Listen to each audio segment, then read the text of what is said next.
Hello, ladies and gentlemen, and today we're going to be talk about specifically what's been going on today with some superhero movies. It's gonna be more of a culture, but we all know that the movies wait no bounds. We all know how also that the woke movies are not doing super well. The Phase 4 of uh, the Marvel series is not doing super hot. They're doing less than expected. Normally, they're $1 billion movies, and they're becoming a half a billion to less than a billion to maybe to a $250 million movies nowadays. And it's just not hitting all the right places. And now we are having another woke movie drop out, or I would say another woke TV show, which most of the woke TV shows go down in the burner anyways and don't get very much limelight. And the one I'll be talking about is Batgirl. Irredeemable. Batgirl movie gets shelved by Warner Bros. Despite 70 million price tags. Source. Millions down the drain, Batman. Holy millions down the drain, Batman. Yeah. Really bad. The DC Comics film Batgirl will be completely shelved by Warner Bros., a top Hollywood source told the Post. That means it won't hit theaters or the streaming service. HBO Max fans will not see it. This is obviously the movie, not the show, but it was a show originally, and the show did so bad that they were not going to make this. Hopefully, this is the same thing with the Yu Yu Hakusho series that they have, because we don't want to see that either. The reported $7 million movie, the source said the budget was actually more than $100 million. Well, okay, that's insane.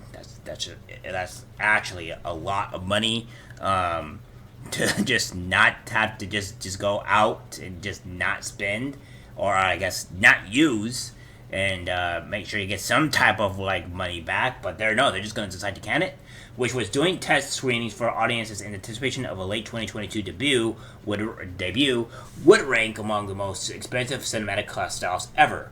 Those tests were said to be so poorly received by moviegoers that the studio decided to cut its losses and run for the sake of the brand's future. It's a DC disaster. I mean, it's not really surprising considering most of these woke movies or TV shows do very, very bad, and they only end up costing the company's money. But here's the thing. You keep hiring these woke people, these people that want to put in these diversity and all this other stuff that is, that's terrible. You're going to start losing money. And what they're going to probably think is that people probably think, oh, they don't want black people, they want women or whatever in their movies. No, incorrect. People want characters that are not forced to be in there. Because what you guys do is that you always force characters to be in this because they're a skin color or because of what gender they are, rather than putting them in there just because they so happen to be that. Anime does a very good job of this, to where the characters are just happen to be that, rather than them being forced to be in there. So we've even had some like trans stuff as well in anime, where most people don't seem to really mind at all because it's not forced upon, or they just happen to be there. The Post has reached out to Warner Bros. For comment. It's been a months-long walk of shame for the movie. Batgirl, directed by Adele L. Arby and Bilal Fallah, Bad Boys for Life, received not a single mention at DC's Comic Con panel in San Diego in July, an unusual move that raised industry eyebrows. The much publicized event, after all, is designed to boost exposure for upcoming projects just like this one. Marvel's Con presentation on the flip side announced more than a dozen films in the so-called Phase 5 and 6 of the MCU to be released through fall 2025, with even more surely in the hopper, which I don't think those are going to do well either. I think you're going to really see how these movies are not going to really do super well in just Phase 4, let alone Phase 5 and 6. So, we'll see. I mean, what was that movie?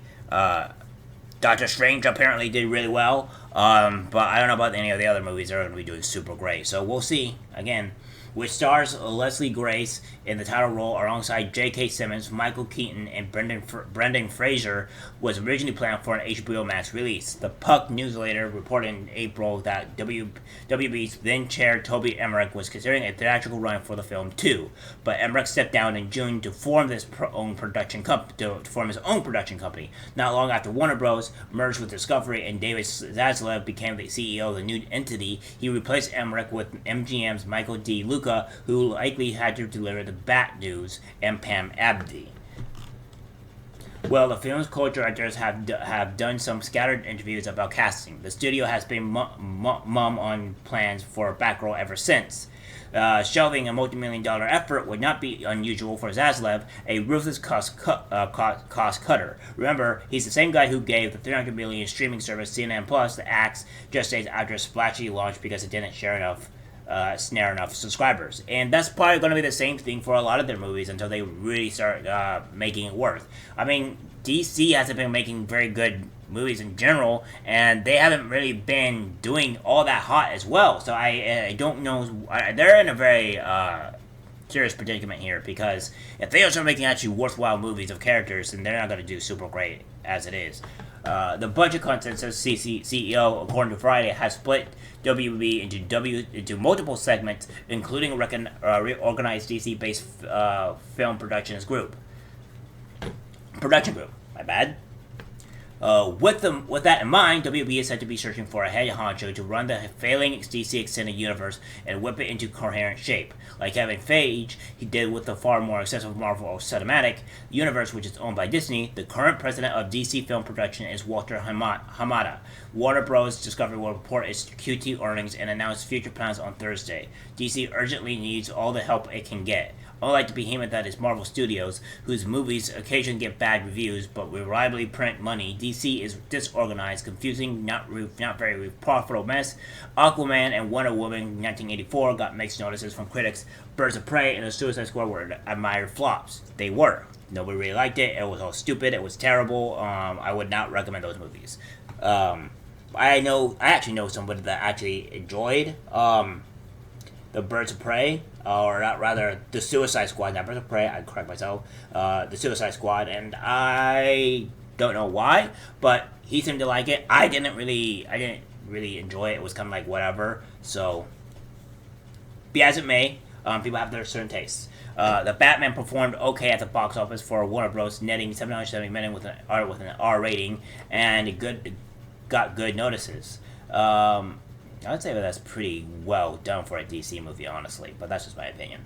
However, the only DC Extended Universe film that has managed to beat the $1 billion box office gross of The Dark Knight, which came out 14 years long ago, Joker with Joaquin Phoenix, was not part of the DCEU, was Aquaman. Meanwhile, Marvel's pandemic-era Spider-Man No Way Home has grossed $1.9 billion worldwide, and Doctor Strange in the Multiverse has managed a solid $955 million. Lastly, DC's nasty star drama has eclipsed the buzz such as it is surrounding its movies. Well, here's the thing: is that yes, Multiverse has managed a solid $955 million, which is around close to $1 billion. But here's the thing: what I would personally think here is that these movies, in particular, the Marvel movies are going down in actual earnings. They're not actually going up, and they're getting worse and worse and worse. And I think by phase 5, it will be so bad that they probably won't even be able to have it. They'll be losing too much money. Ezra Miller, who plays the Flash, has caused a string of embarrassing controversies this year. In the spring, the actor was twice arrested in Hawaii, first for disorderly conduct and harassment, then for second-degree assault. Then in June, the Standing Rock Sioux Tribal Court issued an order of protection against a 29-year-old who allegedly using violence, intimidation, threat of violence, fear, paranoia, delusions, and drugs to groom an 18-year-old whom the actor has known since she was 12. Miller has not publicly commented on the latest allegation. A police investigation into the Hawaii incidents is reportedly ongoing. Yeah, well, kind of what happens when you try to hire lunatics, alright?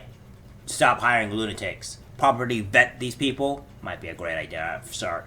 Ben Affleck, meanwhile, claims he's done with playing the Caped Crusader, even going so far as to allow Robert Pattinson to take over the role in this year's The Batman, but he keeps coming back like a bad ex-boyfriend. It was reported this week by Screen Rant that the actor will appear yet again as Bruce Wayne in Aquaman in the Lost Kingdom Perplexing. I don't think Aquaman's going to do that good. I think they're going to have a serious problem with that movie, specifically because they had Amber Heard and all that stuff. I think they've done enough damage to that movie as it is, and that movie's not going to do well. Just off of the pure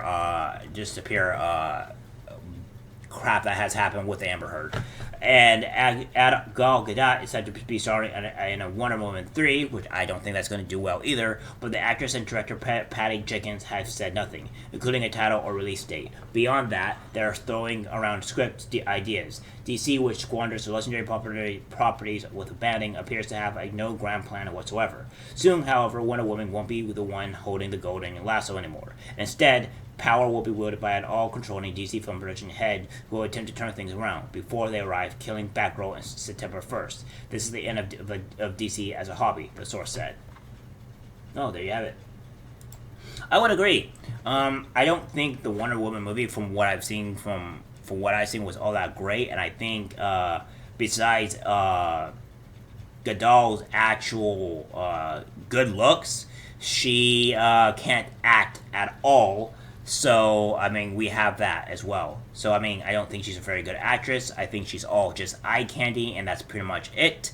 And, yeah, I mean, good question is, like, they're all part of this fat acceptance stuff and all that. Why do you keep on hiring very attractive actors? You should probably get some more fat women in there, honestly. You will have to appreciate the fat acceptance, right? Well, we all know why. Because if you put in fat people are not attractive, and fat people will not put butts in the seats, will not give you money. So we all know the exact reason why. So, but they're still putting into a lot of this woke and far left stuff into their movies, and they need to start realizing that this is not going to work and this is not the play.